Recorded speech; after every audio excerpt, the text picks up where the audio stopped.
سلام دوستان عزیز، روز همگی بخیر و شادی باشد. در این روزهای فراموش نشونده حیات ما ببینید که همه جشن نوروز دلافروز، عین گلگون شکوفانی بهار عالم افروز در شهر حصار دره الماسی یک جشن پرشکوهی تنطروی برگزار می‌گردد. السلام علیکم. نه دوست عزیز ما دلاور سفر اومدم. دوستان عزیز، چطور که شما دیده ایستادید همه درجه عالی در آمادگی دیده ایستادن. هم اهل بلاگرها، اساسیاسیون بلاگرها اینو بیان که با شما در نشان بدم. اینجا جای گردن میشه برادرای. کم آوازو دیگه خیر میکنیم. با سلام علیکم دوستان عزیز، روزی همه شما بخیر و شادی باشد. نوروز به همه مادران، پدران، برادران مبارک میگیم. اینجا اساسیاسیون بلاگرها میشه. اینجا در اینا هر روز هر چی شکوهی نوروز اینا دیدیم برادر 2025. این طرف ده همه هنرمندا میشون، همه هنرمندا میشون. یک بار همونجا میریم نگاه چطور که آماده دیدستن شما بیارید ببینید. من بازبی وطن تماشا کردم. من خواستم که همین زیبایی را شما یک بار در روز ببینید. من در شب در استوریای همه هنرمندا میبینید. یک بار در روز ببینید. نه کلی برادرها کار کرده ایستادن. اصلا تو بغیر کار میکنن. اینجا تمامی سرپرستا اینجا.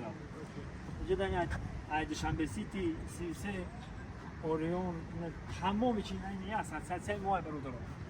اساسیاسیون بلاگرها. اینا سیوما. تمامی سرپرستا اینجا. اینجا میریم در جایی که مقصد این همه خچه که شما میبینید همین سویت موزیکا. سویت موزیکا. اینجا مهنت میره و مهنت 2 روز 3 روز مهنت میکنن. اینا همین درخت‌ها اینا حرکت اینه که چقدر مهنت کرده. این برادرها مهنت کیسن دیگه. مهنت کرده.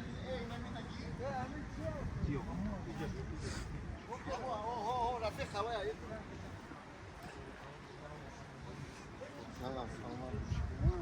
اینجا جای اهل هنر میشوند.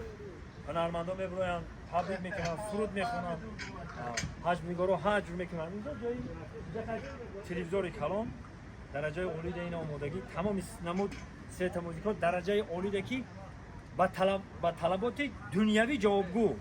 انا ببینید انا که با طرف ورزشگاه یک جای با ورزشگاه میریم، ورزشگاه رو میبینیم. رفتیم یا بسم الله برای کار کنید، برای کار. انا دوستای عزیز ببینید که در الماسی ما چقدر جای زیبا کردیم. بیایید نجا با دیدم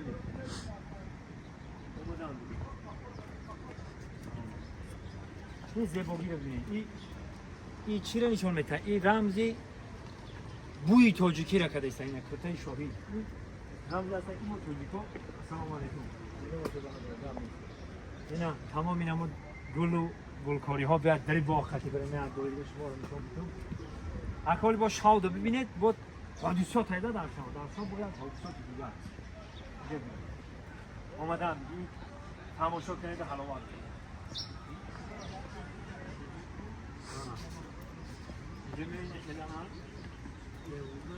زمانه‌ای دیگرمی. من اینجا یک بار یه مهمانخانه، یک بار مهمانخانه رو نشون میدم. اینجا مهمانخانه. مهمانخانه رقم یک هم بگیم خطا نمیکنم. درجه عالی داره. درجه عالی. اینا. اینجا ورزشگاه. نه گفتم ورزشگاه نشون میدم. ورزشگاه. اینجا به خیلی پاپوشی ممکن است خیلی ما میدونیم. اینا اینجا ورزشگاه. اینا همه آمادگی دیده ایستادن در ورزشگاه. انشالله که با ما بنوار میگیرم اهل هنر اساسیاسیون بلاگرها را تمام میکی در اینجا حضور دارن همه شما بنوار میگیرم و در کانال میپرتم پیشکش شما میگردونم که شما تماشا کنید حلاوت برید. زنده باشید. اینا ببینید که یک بزم پرشکوه برپا کردیم برای ما و شما. خودی همین بگاه ساعت 5 سر میشود دره الماسی. همه شما را دعوت میکنم. خدا نگهبان.